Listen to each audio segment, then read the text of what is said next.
ஜாதக ரீதியாக வேலையில்லாத பட்டதாரி யார்? ஒரு ஜாதகத்தில் அவன் வேலை செய்கிறதுக்கு அமைப்பு இருக்கா இல்லையான்றது வந்து பார்த்தீங்கன்னா, லக்னம் 6ஆம் பாவ தொடர்பு இருக்கிறது, இல்லை 6ஆம் பாவ கொடுப்பனை நல்லா இருக்கிறது, இல்லை லக்ன கொடுப்பனை 6ஆம் பாவத்திற்கு சாதகமான பாவங்களோட தொடர்பு இருக்கிறது, 6ஆம் பாவம் 6ஆம் பாவத்துக்கு சாதகமான பாவங்களோட தொடர்பு இருக்கிறது, 6ஆம் பாவம் 10ஆம் பாவத்துக்கு சாதகமான பாவங்களோட தொடர்பு இருக்கிறது, 10ஆம் பாவம் 6ஆம் பாவங்களுக்கு சாதகமான தொடர்பு இருக்கிறது. இது எல்லாமே வந்து வேலை நல்லபடியாக போகக்கூடிய அமைப்பு. இப்போ வேலையில்லா பட்டதாரி அப்படின்ட்டோம் இல்லையா, லக்னம் 5, 9 தொடர்பு இருந்தால் அவர் எளிதான செய்யக்கூடிய வேலைகளை தான் செய்வார். அதாவது அவர் விருப்பம் போல். இப்போ வேலைன்றது 6ஆம் பாவம், 6ஆம் பாவம்ன்றது எதிராளிக்கு 12ஆம் பாவம். ஸோ அப்போ வந்து நீ ஒருத்தர் பாஸ்க்கு கீழே ஒரு அடிமையாக தான் போடும். அடிமைன்றது அந்த வேர்டுன்றதோட மீனிங் என்ன அப்படின்னா, ஒருத்தங்களை உங்களுக்கு இன்ஸ்ட்ரக்ட் பண்ணி தான் நீங்கள் வேலை செய்ய முடியும். நீ அங்கே போய் அங்கே நிறைய ஐடியா கொடுத்து பண்ணக்கூடிய அமைப்பு ஒரு சில செக்டார்ஸில் வரும், சில செக்டார்ஸில் வராது.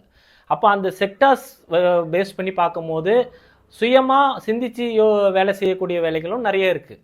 உதாரணத்துக்கு வந்து பார்த்திங்கன்னா, கம்யூனிகேஷன் சம்மந்தமான வேலை, ஐடி சம்மந்தமான வேலை, மார்க்கெட்டிங் சம்மந்தமான வேலைகள்லாம் இவங்க சுய அறிவை பயன்படுத்தி செய்யக்கூடிய வேலைகள் சிலது இருக்கும்.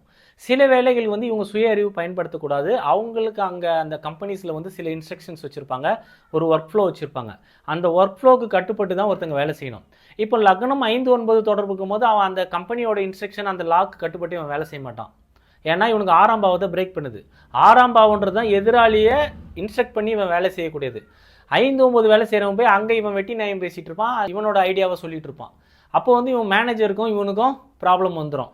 அப்போ அந்த நேரத்தில் ஒரு 8ஆம் பாவத்தோட அந்தரம் வந்ததுன்னு வச்சிங்களேன், அந்த வேலையினால அசிங்கப்பட்டு இவன் வெளியே வந்துடுவான். இது ஒரு விஷயம்.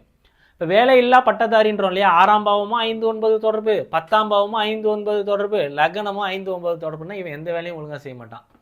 இவன் பேசாமல் சினி ஃபீல்டுக்கு போகிறது, இவன் அறிவு சம்மந்தமான வேலைகள், இந்த மாதிரியான விஷயங்கள் செய்யலாம். கம்யூனிகேஷன் சம்மந்தமான வேலைகள் செய்யலாம், யூடியூப் சேனல் ஆரம்பிக்கலாம், ஜோதிடம், அறிவு சார்ந்த வேலைகள், consulting business, real estate business, இந்த மாதிரியான விஷயங்கள் கன்சல்டிங் பண்ணுறதுக்கு இதாக இருக்கும். ஒருத்தருக்கு அட்வைஸராக போக முடியுமே தவிர இவன் வந்து போய் கஷ்டப்பட்டு வேலை செய்ய மாட்டான். சரிங்களா? இப்போ வேலை இல்லா பட்டதாரினா படித்து முடிச்சுட்டு ஒருத்தன் வேலை இல்லாமல் இருக்கிறான்னா அவனுக்கு கொடுப்பனை ரீதியாக இந்த மாதிரி தொடர்பு இருக்கா, இல்லை வந்து தசாபுத்தி ரீதியாக இந்த மாதிரி தொடர்பு இருக்கான்றதையும் பார்க்கணும்.